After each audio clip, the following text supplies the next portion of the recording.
One office after the other, the aim is to use the democratic process to take control of enough organizations and centers of power, and then to tip the scales entirely. Now, this rings familiar from history. We've seen it done before by other extremist ideologies, and I don't think that we should be fooled by today's Islamists. Lieutenant Colonel Jonathan Conricus, God bless you. When the war broke out on October 7, 2023, you were the official spokesman for the IDF. You gave us daily briefing, if not several times a day, with information that was fluid and current. You put your life at risk, and you really shared with the world so that we can be there with you. Well, let's listen to this amazing presentation by Lieutenant Colonel Jonathan Conricus, and then we'll discuss it afterwards. Kindly subscribe to our channel so a little bit of light will push away a lot of darkness. Now, some of the things that I'm about to say may surprise you, being a former IDF spokesperson, because I'll be taking the focus a little bit away from Israel and zooming out and looking at a global challenge. It's a challenge that Israel has been facing the brunt of for many years, and I think we have more mileage and understanding, but I think it's a challenge that currently is mostly about the West and as it is about Israel. Not to belittle, Iran and its proxies, they were severely damaged by Israel after their combined attack on October the 7th. I think we can all agree that today, Iran and its proxies are suffering, have had their military capabilities severely damaged, and when you scan the horizons around Israel, I think we're in a much better military, regional situation than we were before 2 years ago. And that is first and foremost thanks to the bravery, skill, devotion, and battlefield success of the brave men and women who serve in the Israeli Defense Forces and all of the other security organizations, to which we owe. And by the way, they're still fighting. As we sit here, and the title of my talk is The War After the War, they are still fighting on 4 or 5 different fronts, and they don't believe that the war is over, and I will elaborate about that. Now, many pro-Israelis will now seek to move on and to go back to normal, whatever that was before October 7. And now we have a peace deal. Many dream about peace with the Palestinians, and they cheer the end of a 3,000-year conflict. Those of us who have been around this block, we say, not so fast. I think that our war with the Iranian proxies is not over, but we have a ceasefire, and it has a presidential seal on it, and significant efforts are being made in order to turn it into reality. So, for the sake of the argument, and since the topic that Nitzan and the team wanted me to speak about is the war after the war, let's just explore the current situation. First and foremost, my main message is that the war isn't over. This is just a milestone. It's a good one and a positive one where our enemies are suffering and we are in a stronger position, but it's just a milestone. Which war am I referring to in the greater sense? I'm referring to the civilizational battle against Islamism. Islamism takes its most violent and obvious form on the ground in the likes of Hamas and ISIS, Al-Qaeda, and the Nusra Front, and so many other organizations that sadly we are aware of their existence. But the more cleverly promoted, the same ideas are more cleverly promoted by the Muslim Brotherhood in the Middle East and around the world, and organizations like the Organization for Islamic Cooperation, OIC. If you would do a poll here, I doubt that more than 10% of you are aware of the OIC, but you should be. Now, this is the war that we face, and I think this is the war that we should now be focusing on. Our war against Hamas was only part of a bigger conflict, of a bigger war. October 7 was a trigger that unleashed dormant and sometimes camouflaged forces and powers. It boosted the Muslim Brotherhood and their satellite organizations, which I will speak about. And you know, I'll share a little bit of my personal story. I don't have a PowerPoint of it, and it's far less imaginative than Yosef's. But I was born in Jerusalem, and I grew up in Malmö, Sweden. So I had the opportunity, kind of first row tickets, to see a Western society allow itself to be challenged and eventually defeated by Islamist forces. The city that I grew up in today isn't really Swedish anymore. They've really lost control of the city. It's dominated by other forces, many different forces, but definitely not Swedish. So I have that perspective, and that is the lens through which I look at things that I'll be speaking about. Now, since October 8, Islamists have brazenly occupied the streets of many American, Australian, European, and Canadian cities. They're doing it in broad daylight. And the sights from London from just 2 days and 3 days ago are a very sad example of what I'm talking about. Hundreds and if not thousands of Muslims occupying public spaces and deciding what's what and who's who, and conducting mass prayers out in the streets. Why? Because they can. Now, like several blind people, you know the analogy of lots of blindfolded people who are being told to identify an elephant, and each person is feeling a different part of it. Many Westerners are in a similar situation. They're willfully blindfolded, and they're struggling to identify and name the object that they're all touching. So let's describe this green elephant in the room. The first and most important thing that we need to do collectively is to listen. It is to listen what they themselves say. It is to listen to the sermons preached in mosques all around the Western world every Friday. It is to listen to what they say in their various outlets, mostly in Arabic and other non-European languages, but occasionally they also let it slip in English-speaking media. And what they say is very clear. They say that they want to dominate and take control of Western countries, and that they're not shy in achieving it. Now, the Muslim Brotherhood was founded in 1928 in Egypt, but since then it has morphed and metastasized into a global network of loosely affiliated organizations. It doesn't have a center of gravity. There's no global headquarters of the Muslim Brotherhood, but it has a profound and growing influence.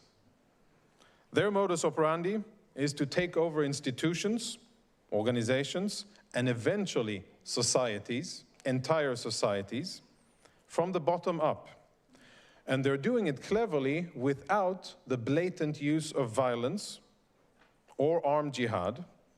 Their approach is a slow and patient approach.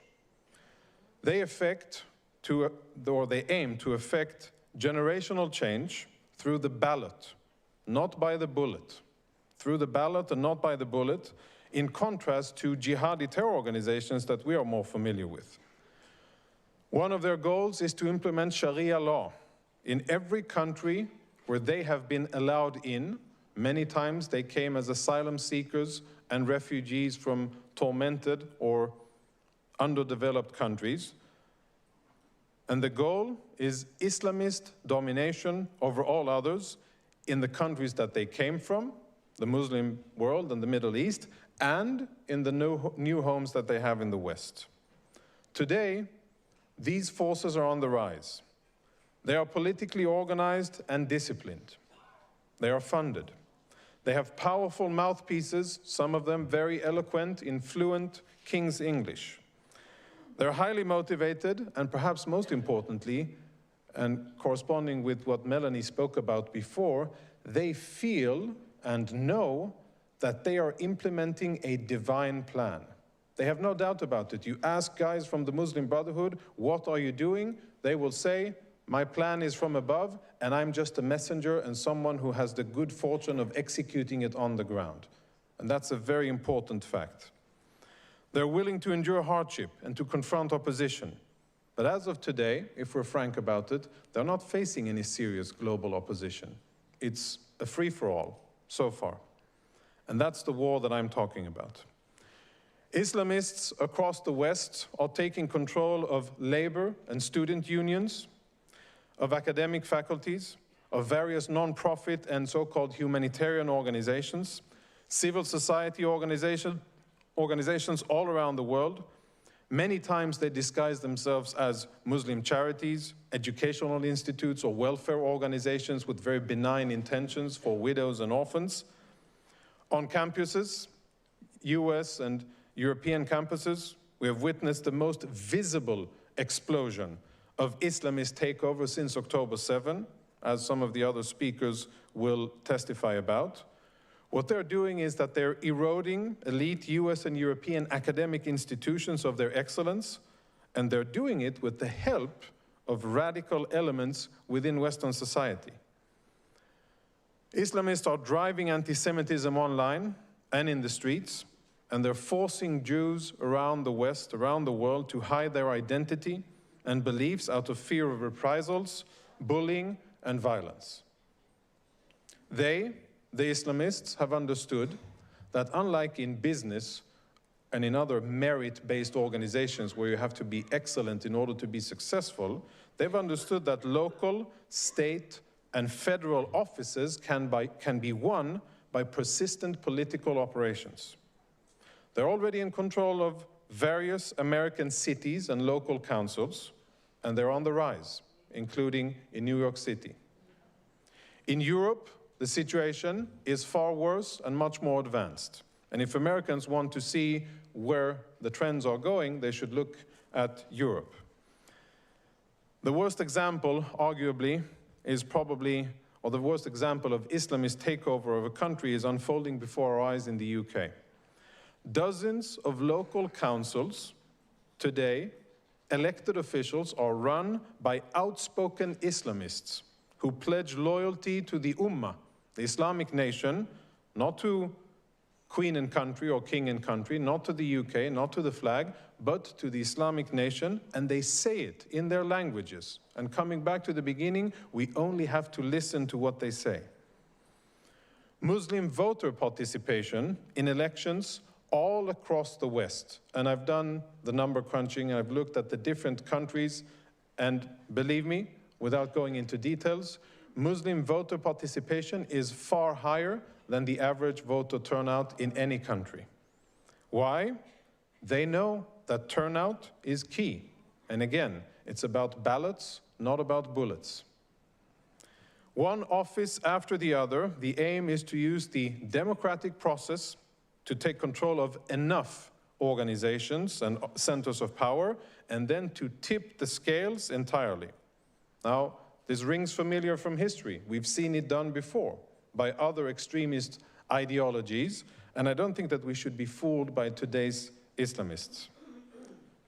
Make no mistake, the means and the ways of the Muslim Brotherhood and the Organization for Islamic Cooperation, they differ from those of Hamas, ISIS, Al-Qaeda, and others, but the goal is identical. One approach is blatant and obvious, it's brutal, and it triggers a counter-response, while the other is subtle, it's patient, and it is camouflaged. That's why this war is so dangerous. So after all this, you ask yourselves, okay, so what should we be doing? What's to do about it? Well, there is a lot that we can and should be doing. We, by the way, being pro-Israelis, Jews, who don't want to be subjugated and face the most blunt attacks of Muslim Brotherhood and terror organizations, but also we in the sense of Western civilization, those who care about Western civilization. First and foremost, we have to realize that we are still and currently at war, and that it's going to be a long one. Second is to identify the challenge, name it, and collectively decide to fight back. Without that happening, nothing of some substance is going to happen. What's the threat? Islamism and its quest for global domination. That is the threat. And it comes in different shapes and sizes, and it's difficult sometimes to understand what it is, but that threat, that specific threat, Islamism and its quest for global dominance, must be met with resolve and clarity. And we know that that is the issue that we have been fighting since the 1920s, is the Islamic globalization. It's otherwise known as the Caliphate. The Arab Caliphate concept is that they want to take over the world with Islam. And that has been the essence, the existential war that has been going on since the 20s. In 1929, there's a horrible massacre that happened in Hebron. Hebron was the very first city that King David conquered before he went to Jerusalem. In 1929, there was an enclave of great rabbis, Hasidim. There's a yeshiva there. That was a terrible slaughter, a massacre. This is 1929, okay? Israel hasn't yet been recognized by the United Nations. This is pre-World War II. What did they do wrong by a group of rabbis and students sitting and studying in the city of our fathers? You can't say it has to do with colonization, with occupancy.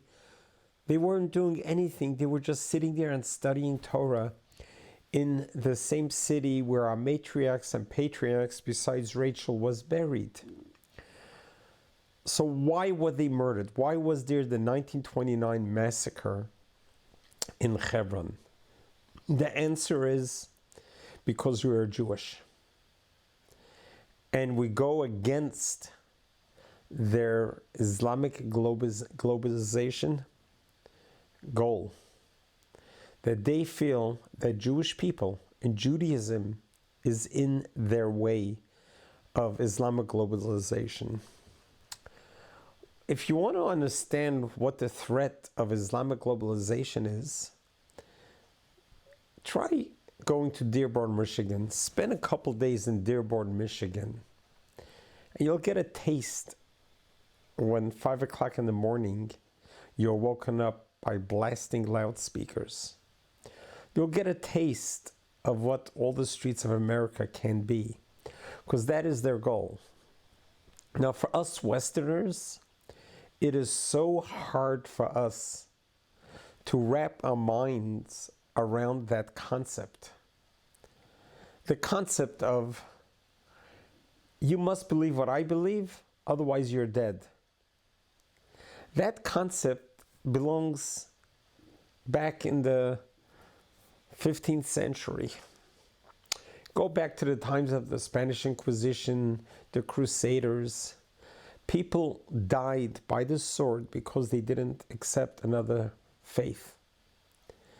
But haven't we moved on from there? Hasn't the world matured and moved forward from that?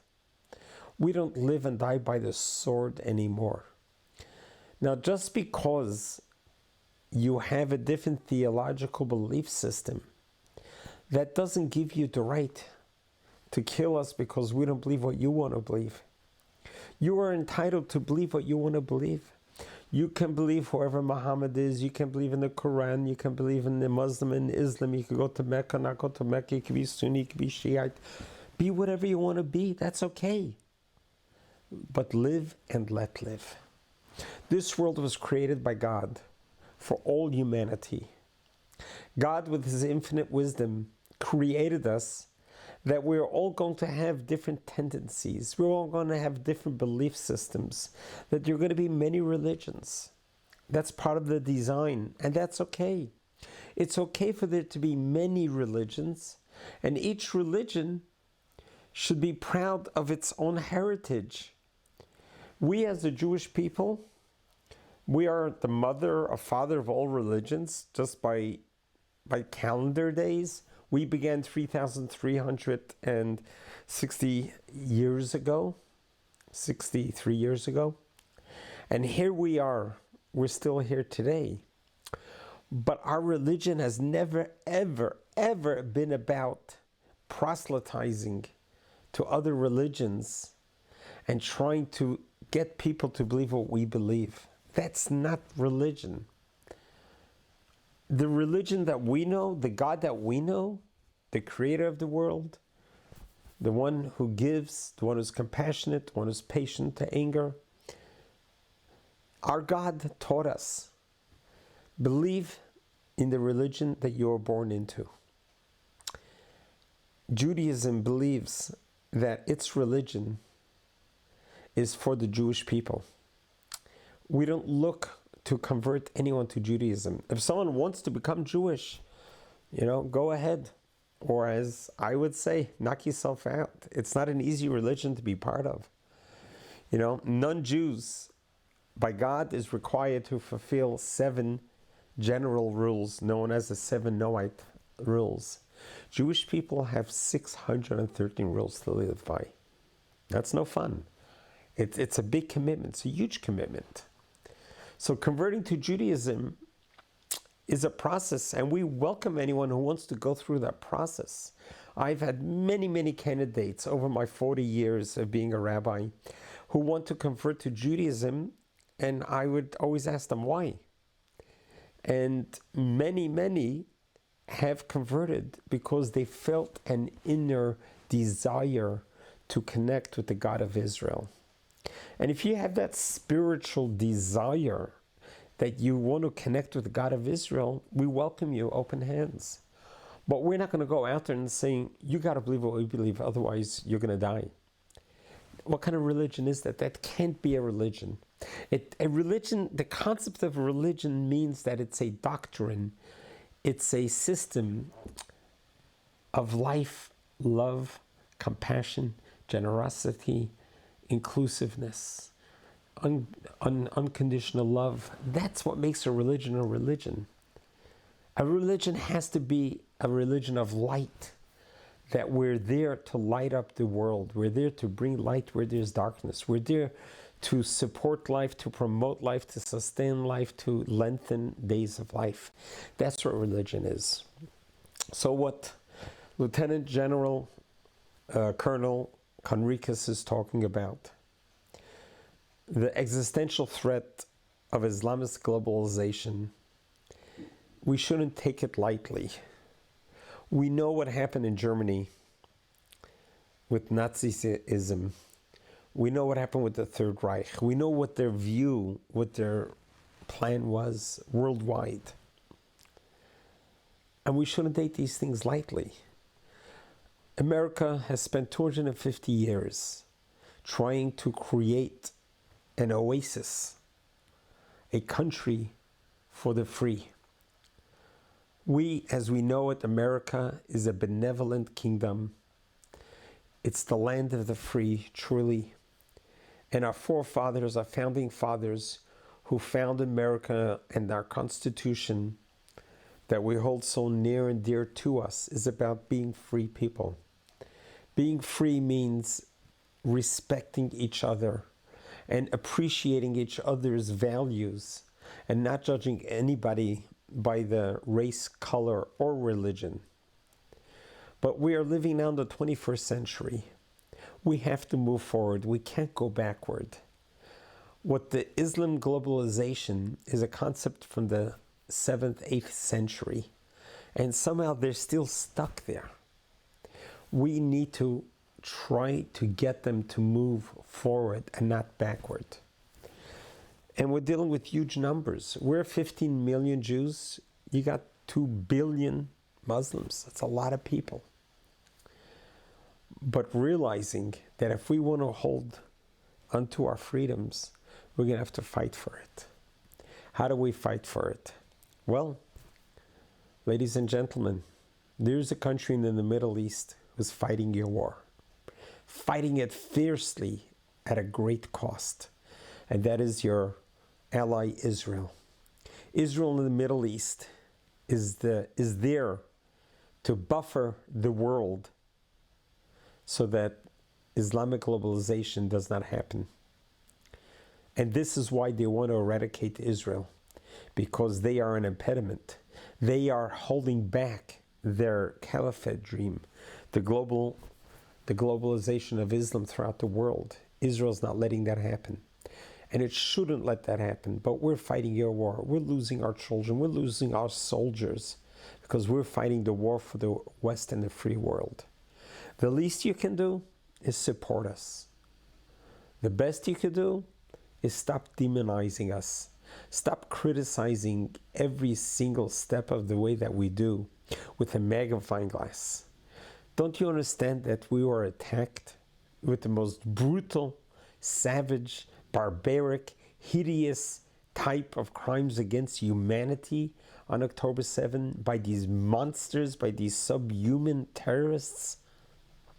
The way they savagely beheaded, burnt, raped, killed, tortured, burnt children in ovens in the presence of the parents, killed parents in the presence of the children, tied children together and set them ablaze. These are real stories. These aren't fabrications. There are videos. There's pictures of it. Sadly, they were proud of it. That is the war that we're fighting.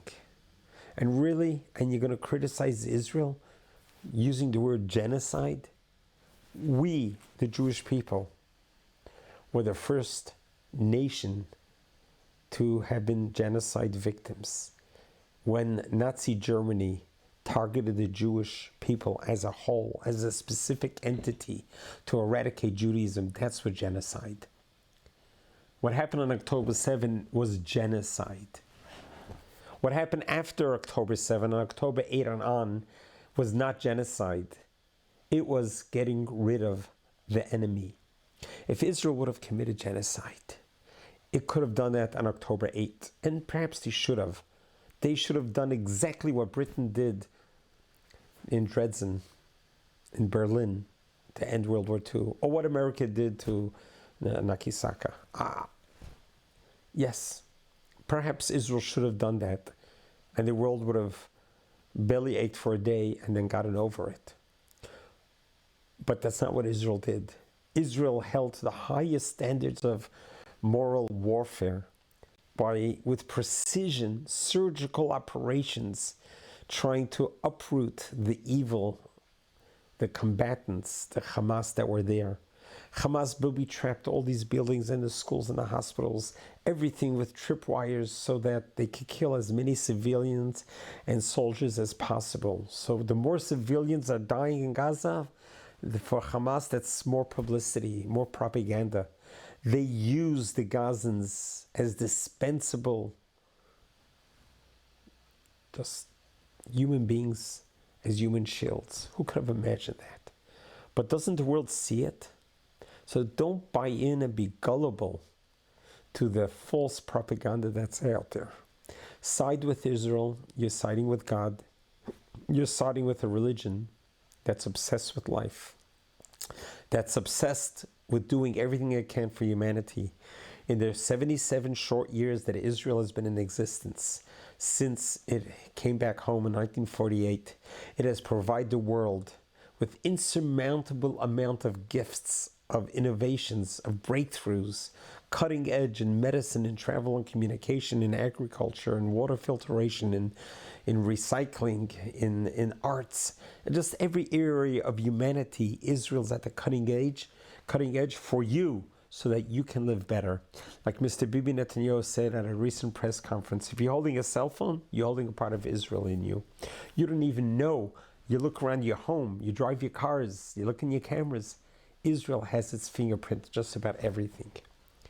Appreciate Israel, appreciate its potential and its opportunity. Just let us do our thing. Let us live and let live. What's our thing? Our thing is to help humanity. We don't ask, what can the world do for us? Rather, what can we do for the world? Anytime there's a natural catastrophe, a tsunami, an earthquake, a wildfire, Israel's one of the first responders to any country in the world. Even when Iran, its arch enemy, who swears to annihilate Israel. They had an earthquake. Israel offered assistance. They denied it. They'd rather see that people died than take a helping hand from Israel. That's the Islamist globalization that we're talking about. So let us do a reality check. Recognize and realize Israel, the good people. Israel has been the good people since 3,367 years ago when God gave us the Ten Commandments and the Torah. We'll continue on being the good people because we have a light to shine. That is our mandate. God said, be a light unto the nations. A little bit of light pushed away a lot of darkness. So much more, a lot of light. God bless you. God loves you.